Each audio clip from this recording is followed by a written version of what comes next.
대뇌의 발달이 선천적으로 또는 후천적으로 영향을 받아서 사회성 발달, 언어 발달, 지능 발달, 운동 발달, 또 학습 능력 발달에 문제가 생기는 걸 우리가 신경 발달 장애라고 하고요. 이 신경 발달 장애는 자폐 스펙트럼 장애, 지적 장애, 학습 장애, 그리고 ADHD도 일부 포함되고요.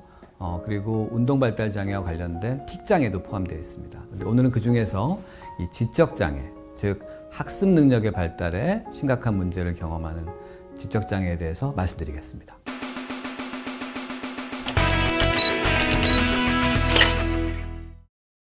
이 지적장애라고 하는 것은 이 인지기능과 적응행동에 모두 심각한 문제를 보이는 장애를 말합니다. 일반적으로 지적기능이라고 하면은 이제 학습과 관련된 능력들인데요. 사고력, 연산, 기억능력, 이런 것도 포함이 되고요. 또 우리가 일반적으로 일을 처리하는 과정과 관련된 실행기능, 추론, 계획, 단계적 실행, 이런 것과 관련된 능력들에 결함이 있을 때 우리가 이 지적 기능에 결함이 있구나 하는 걸 알 수 있고 그 각각에 대한 평가를 할 수 있도록 만든 것이 바로 지능검사입니다. 네, 안녕하세요. 서울대학교 병원 소아청소년 정신과의 김북년입니다. 원인은 사실 지적장애가 생기는 다양한 경로에 따라 매우 다양합니다. 지적장애가 발생하는 가장 중요한 경로 중에 하나는 유전자 이상이에요. 대표적인 게 이제 다운 신드롬이라든지 또는 취약 염색체 증후군 같은 거라든지 또는 갑상선 기능 저하증 같은 경우가 대표적으로 이 유전자들의 이상으로 나타나는 건데요. 그러한 것과 동반해서 이 뇌발달의 문제가 함께 발생해서 지적장애가 생기는 그런 경로가 하나 있고요.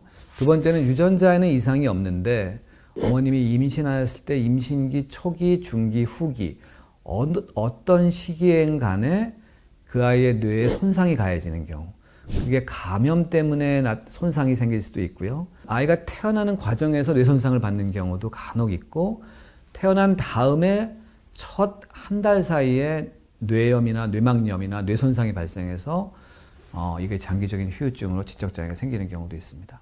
손상, 감염, 유전 질환을 다 합친 것보다 더 많은 원인을 알 수 없는 지적장애예요. 그리고 그런 경우가 전체 지적장애의 3분의 2가 됩니다. 우리나라는 영유아 검진이라는 게 있죠. 그래서 6개월부터 지금 검진하시잖아요. 어머님들이 체크리스트에. 거기서 이제 지적장애나 언어발달장애나 이런 발달장애 진단을 받게 되고 또 어떤 경우에는 이 자폐 스펙트럼 장애 진단을 받는 경우도 있습니다. 이 전 세계적으로 가장 많이 쓰이는 이 미국 의학회 진단 기준 DSM-5에 따르면 이 지적 기능이 뚜렷하게 70 이하의 지능을 보일 때와 동시에 의사소통, 자기돌봄, 그리고 사회적 대인관계 기술, 그리고 여러 가지 학업적인 활동, 여가, 본인을 안전하게 보호하는 보호활동, 이런 다양한 적응 기능에서 문제가 동시에 있을 때 우리가 지적장애라고 이제 진단을 내리게 되고요. 그 지적장애의 진단의 핵심 중에 하나는 이 지능검사를 통해서 그 사람이 갖고 있는 인지적인 결함의 정도를 확인하는 것도 꼭 필요하고, 동시에 적응 기능이 얼마나 떨어져 있는가를 다양한 영역들에서 확인하는 것이 같이 이루어져야 된다는 걸 꼭 기억해 두시면 좋겠고요. 지적장애의 치료는 지적 기능을 회복시키는 어떤 그런 의학적 치료라는 것이 아직은 알려져 있지가 않습니다. 학령기부터의 지적장애에 대한 치료의 1번은 통합치료입니다. 한 명 아이가 갖고 있는 교육 수준에 대한 평가, 실행 기능에 대한 평가, 적응 기능에 대한 평가, 또 동반된 정신과적 문제에 대한 평가들을 쭉 해서 그 평가를 기준으로 해서 그 아이한테 맞는 특수교육적 지원, 재활지원, 복지지원, 그런 것들을 체계적으로 미리 구성을 해두는 것입니다. 나이에 맞게끔 인지, 재활, 복지, 이런 식의 교육들이 잘 통합되게끔 도와주는 것이 바로 통합교육과 통합치료라고 할 수 있습니다.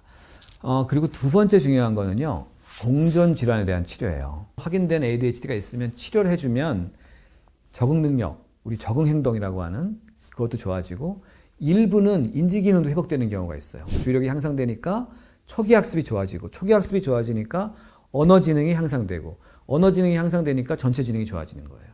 반드시 필요한 경우가 언어를 도와줄 수 있는 언어치료사분들, 그리고 실행기능에서의 어떤 여러 가지 능력을 키울 수 있는 임상심리 전문가분들, 그리고 작업치료, 소근육 운동이나 또는 장기적으로는 어떤 직업재활과 같은 걸 도와줄 수 있는 분들이죠.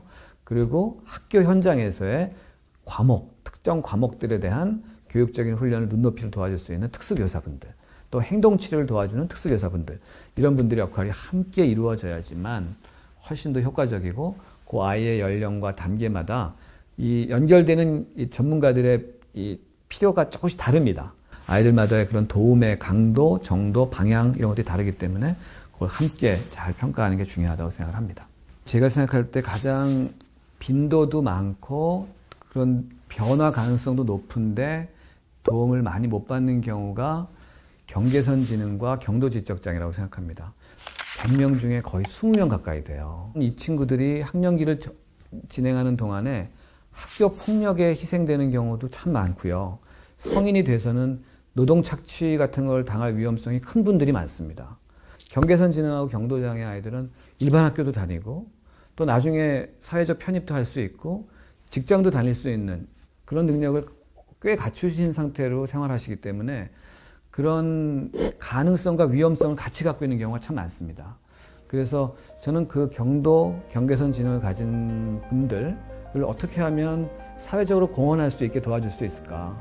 그거의 핵심은 장애인 취업을 정말 활성화시켜야 된다고 저는 생각해요. 그렇기 때문에 지적장애에 있어서는 경도지적장애하고 경계선 지능에 대해서 우리가 더 많은 관심을 갖고 그분들에 대해서 조금 더 적극적인 사회적 지원, 교육적 지원을 많이 해줬으면 하는 바람을 마지막으로 말씀드립니다. 서울대학교 병원 소아청소년 정신과의 김북년 교수였습니다. 감사합니다.